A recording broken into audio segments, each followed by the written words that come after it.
Hello po, delatam tuna, masama o mabuti.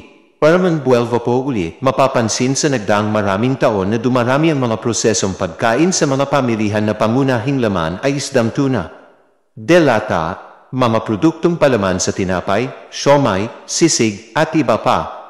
May mga restoran na nag-aalok ng iba't ibang klase ng putahe sa karne ng tuna. Kadalasan, sa mga promosyon o advertisement ng mga produktong tuna gaya ng mga nasa delata, iniuugnay ito sa usapin ng kalusugan tulad ng pagpapapayat ng katawan at pagpapaseksi. Inilalako ang mga kabutihan nito sa puso at sa buong kalusugan ng tao. Maganda itong alternatibo sa mga pagkaing red meat o karneng maraming taba tulad ng sa baboy at baka. Maaaring pinagugatan nito ang naglabasang mga pag-aaral noong araw na nagpapahiwatig sa sustansyang makukuha sa tuna tulad ng tinataglay nitong tinatawag na omega-3 fatty acid na nakakabuti sa puso. Mainam itong irekomende sa mga may karamdaman sa puso. Kaso, may mga pag-aaral din na nagsasaad sa nakakalasong mercury na tinataglay ng tuna bunga na rin ng mga heavy metal na nakasiksik sa mga laman nito na nagmula sa mga nakakain nitong mga kontaminadong isda sa karagatan. At dahil nakakasama ito sa puso, napapangibabawan umano nito ang benepisyo sa omega-3 acid na nakukuha sa tuna.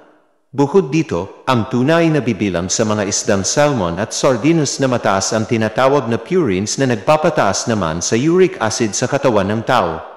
At kapag mataas ang uric acid level, mataas ang peligro sa rayuma o gout at mga sakit sa kidney at gallbladder o sakit sa bato.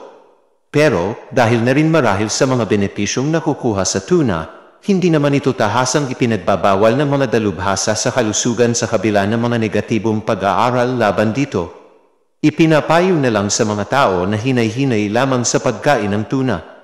Katamtaman lamang, huwag sobra, huwag halos araw-arawin, iwasan muna kung meron kang gout o rayuma o sakit sa bato.